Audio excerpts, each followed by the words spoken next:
से आए हुए जिलाध्यक्ष हमारे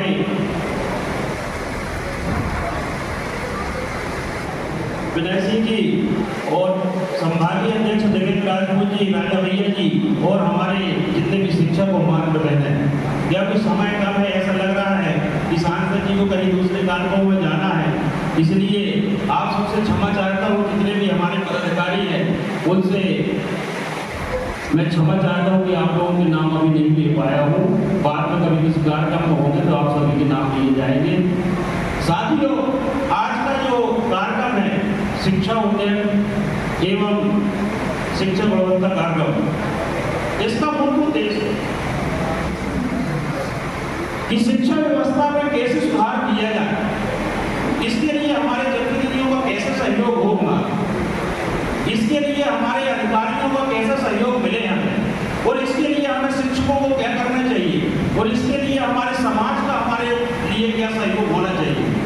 इसके लिए यह संगोष्ठी हर जिले में की जा रही है। माननीय अभी एनपीएस के स्थान पर यूपीएस माननीय प्रधानमंत्री जी ने लागू की है कर्मचारियों के लिए।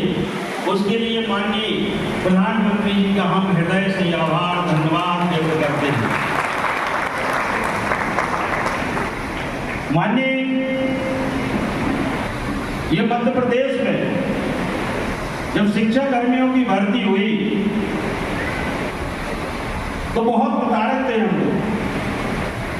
5-5 साल तक 6-6 साल तक एक वेतन नहीं मिलता था। बहुत से लोग यहाँ पर बैठे होंगे जो 500 रुपए की नौकरी करते थे।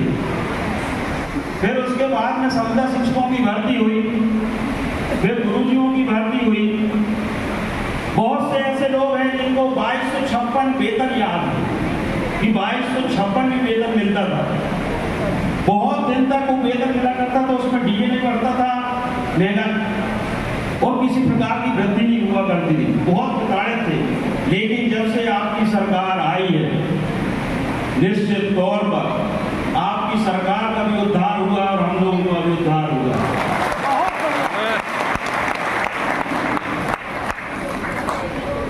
आदरणीय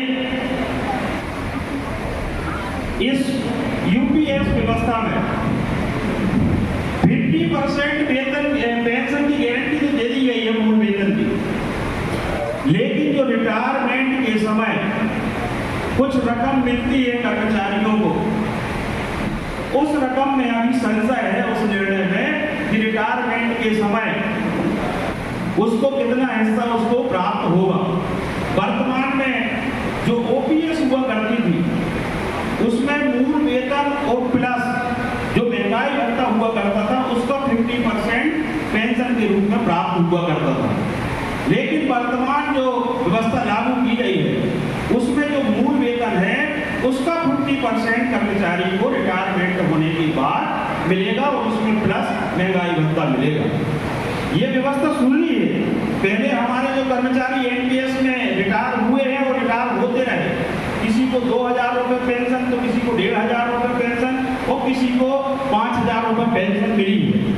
बड़ा दर्द था, बड़ी तकलीफ थी। कोई खत्म हो जाता था जिसको 50-50 हजार रुपए वेतन मिल रही है, यदि वो उसके परिवार का वो कर्मचारी खत्म हो जाता था तो उसकी विधवा को 2-2,500 रुपए मिलते थे। लेकिन मानते हम कि माननीय प्रधानमंत्री जी को कुछ भी नामुमकिन नहीं है। आज इस व्यवस्था के तहत यदि अब कोई कर्मचारी खत्म होगा तो उसको 60% पेंशन मिलेगी। इसका हम स्वागत करते हैं। आदरणीय समस्या इधर पर हम लोगों के लिए आपसे निवेदन कि जो भी शिक्षा कर्मी 1998 से भर्ती हुए, जो संविदा शिक्षक 2001 से भर्ती हुए, जो संविदा शिक्षक 2005-6 में सब भर्ती हुए, इनके बीच 22 साल इनकी सेवाएं हो चुकी हैं। लेकिन हम लोगों की दिक्कत यह है कि हम लोग शासकीय कर्मचारी बन गए, हमको छठवां वेतनमान दे दिए, उधर शासकीय कर्मचारी बन गए। लेकिन हम लोगों की स्थिति ठीक कैसे है? यदि पर पंचायत के चुनाव आते हैं जैसे, तो हम लोगों को बालिग मान लिया जाता है, वोट डरवा ली जाती है। और यदि पर लोकसभा विधानसभा के आए तो कहने लगे तुम नाबालिग हो गए।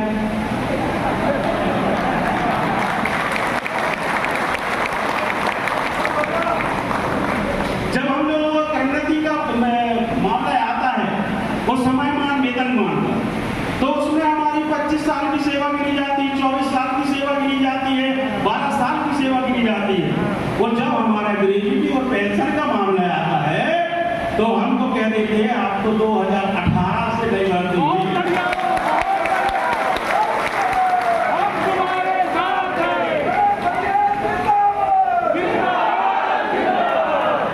तो आदरणीय हमसे आपसे विनम्र निवेदन है कि जब से हमारा जन्म हुआ है, जब से हमारी उम्र काउंट की जाए, जब से हमारी नियुक्ति हुई है, उस नियुक्ति दिनांक से हमारी सेवा अवधि की गणना जो है, जिस प्रकार से की गणना होती है, पेंशन समयमान वेतन के लिए गणना होती है, उसी प्रकार से हमारी ग्रेजुएटी और पेंशन में केंद्र और राज्य के अन्य कर्मचारियों के समान भी हमारी सेवा अवधि की गणना की जाए।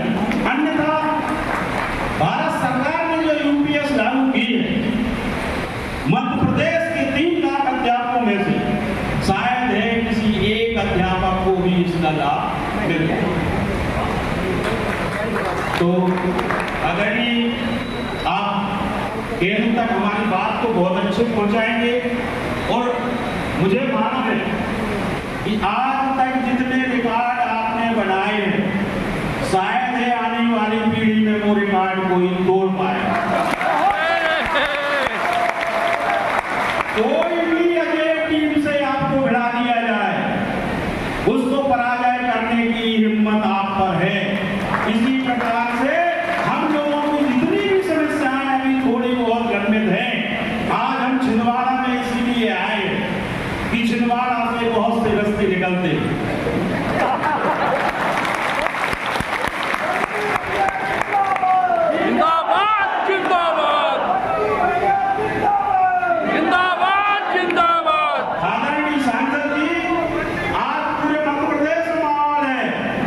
मध्य प्रदेश में सबसे ताकतवर किसान संघ में जो किसी की तुलना होती है तो माननी बंटी भैया की तुलना होती है। आदरणीय आपकी सरकार का अभी हम लोगों के समयमान वेतनमान के आदेश हुए हैं। माननीय जिला शिक्षा अधिकारी महोदय जी बैठे हैं। आपका जब से राज आया है, वर्तमान में अवशेष का मामला इतनी शांति से छिंदवाड़ा जिले में जैसे निराकरण हुआ है, शायद मध्य प्रदेश के किसी जिले में निराकरण नहीं हुआ है। इतनी पारदर्शिता से निराकरण हुआ है, ये बड़ी सौभाग्य की बात है। और हमारे जितने भी कर्मचारी हैं, जितने भी हमारे अध्यापक शिक्षक के संपर्क के साथी हैं, जब से आप आए हुए जनप्रतिनिधि बन के हम लोग बड़ा न्याय महसूस करते हैं। जहां अन्याय होता था, लोगों को गलत तरीके से दबाया जाता था, वो अब हम लोगों को न्याय मिलने लगा है। आदरणीय एक निवेदन और कर रहा हूं मैं शिक्षा गुणवत्ता के मामले में। शिक्षा गुणवत्ता में प्राइवेट स्कूल वाले सारे प्रचार करते हैं कि हमारे यहाँ इस प्रकार से पढ़ाई होती है, हमारी इस प्रकार से स्कूल में व्यवस्था है, इस तरीके से। लेकिन हमने देखा है कि हमारे गवर्नमेंट स्कूल में जितनी सुविधाएं सरकार दे रही है, लेकिन उसका प्रचार प्रसार नहीं होता। मेरा आपसे अनुरोध है कि वर्तमान में गवर्नमेंट स्कूलों में बच्चों की संख्या में कमी आ रही, गिरावट आ रही है, और उसके लिए हम लोग तो प्रयास कर रहे हैं शिक्षक। लेकिन आपसे भी निवेदन है, जनप्रतिनिधियों से निवेदन है कि कम से कम गवर्नमेंट स्कूलों में संख्या कैसे बढ़े, उसके लिए सबके सहयोग की बहुत जरूरत है, नितांत जरूरत है। वर्तमान में ये स्थिति है कि हम लोग बहुत प्रयास करते हैं कि बच्चे गवर्नमेंट स्कूल में आए। ये भी होता है कि गवर्नमेंट स्कूल में पढ़ाई नहीं होती, लेकिन स्थिति ये है कि 2 शिक्षक, प्राइमरी स्कूल में 2 शिक्षक, और सब्जेक्ट हमारे 18 हैं। 4 सब्जेक्ट हमारे 5वीं क्लास के हैं, 4 सब्जेक्ट हमारे 4वीं के हैं, 4 सब्जेक्ट हमारे 3वीं के हैं, और 3 सब्जेक्ट दूसरी के हैं, और 3 सब्जेक्ट पहली के। अब 18 सब्जेक्ट, वो पीरियड 4 और 2 टीचरों को पढ़ाना है, तो हम 8 सब्जेक्ट कवर कर सकते हैं, लेकिन 10 सब्जेक्ट हमारे छूटते हैं। तो कम से कम इसी प्रकार से अभी जो मिडिल स्कूल और प्राइमरी स्कूल को वो क्या कर दिया है, एकीकृत कर दिया। अब उसमें भी दर संख्या के आधार, जबकि उसमें मिडिल स्कूल में 6 सब्जेक्ट हैं। अब 3 क्लास 18 पे और 18 के 36 सब्जेक्ट हो गए, और टीचर मुश्किल से 5। अब पीरियड कैसे, तो कोई ना कोई हमारे 8-10 पीरियड तो कैसे छूट जाते, सब्जेक्ट ही छूट जाते। तो यदि प्राइवेट स्कूल से अच्छी स्टाफ की व्यवस्था करना चाहते हैं तो subject wise teacher, period wise teacher की व्यवस्था गवर्नमेंट स्कूलों में होना बहुत जरूरी है। आदरणीय, अब ये गवर्नमेंट स्कूलों में संख्या क्यों कम हो रही है, उसका सबसे बड़ा कारण है कि समाज का जो प्रतिष्ठित व्यक्ति है उसके बच्चे जहां पर पढ़ते हैं, जैसा वो आचरण करता है पूरा समाज उस प्रकार का आचरण करता है। इसी प्रकार से यदि गांव का बड़ा आदमी है, मोहल्ले का बड़ा आदमी है, समाज का प्रतिष्ठित आदमी है, उसके बच्चे जहां पढ़ते हैं उसके लिए पूरा समाज प्रेरित होता है।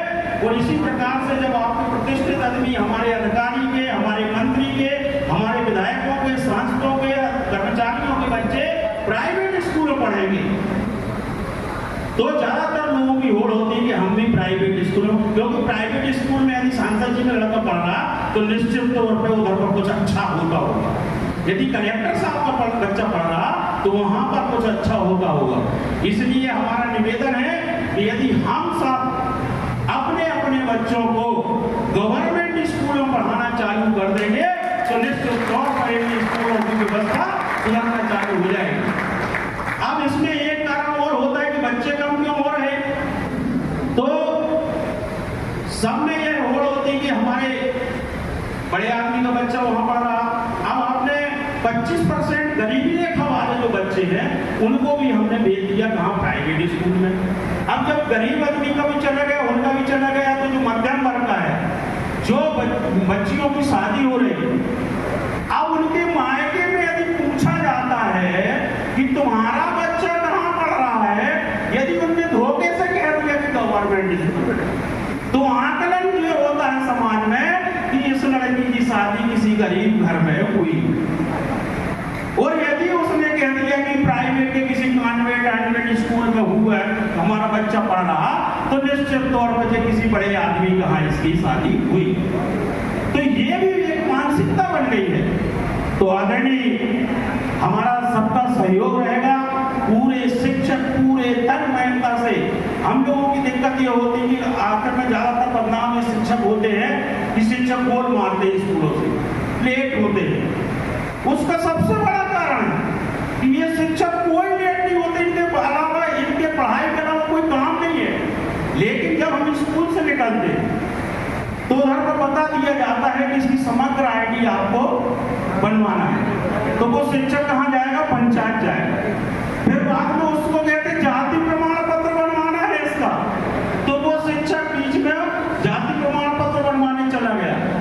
फिर उस शिक्षक को कह दिया कि तुम साक्षरता वालों का सर्वे करो, तो वो गांव सर्वे चला गया। फिर बाद में उस शिक्षक को कह दिया कि आप बच्चों के जो क्या बनवाते हो, आधार अपडेट करवाने का काम। तो इस कारण से जब वो शासकीय कामों से, अन्य कामों से जाता है, वो महीने में 3-4 दिन स्कूल नहीं आता है, कहीं पुस्तक लेने जाता है, कहीं गणवेश लेने जाता है, कहीं साइकिल लेने, तो सबको लगता है कि ये माता 3-4 दिन गोल मार दिए।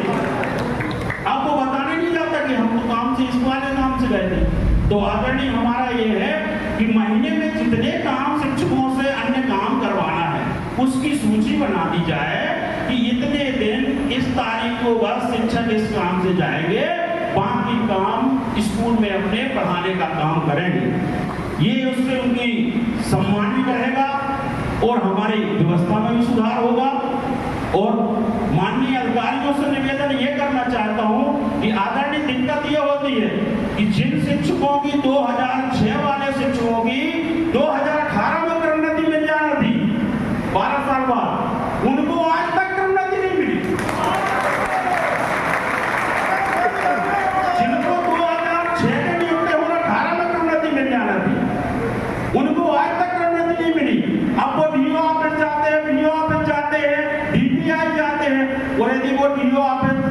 चले जाए होगा था कि हमारी प्रोन्नति क्यों नहीं हुई, तो उसको सस्पेंड कर दिया जाता है कि तुम बिना अनुमति के आए कैसे। यदि कोई प्रिंसिपल से बताए थे और यदि वो न्यूयॉर्क में चला जाए या DPI चला जाए, इस हम 4 साल से बहुत परेशान हैं इनसे, जे हमें बहुत परेशान कर, अब हम शिकायत करने जा रहे हैं प्रिंसिपल की और न्यूयॉर्क हमसे पूछ रहे हैं कि तुम परमिशन लेके आए हो।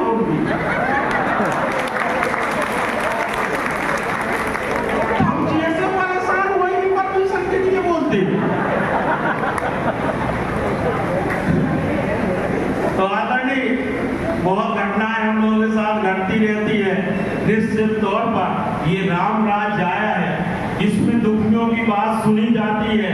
हमारा ऐसा विश्वास है कि हम लोग इतने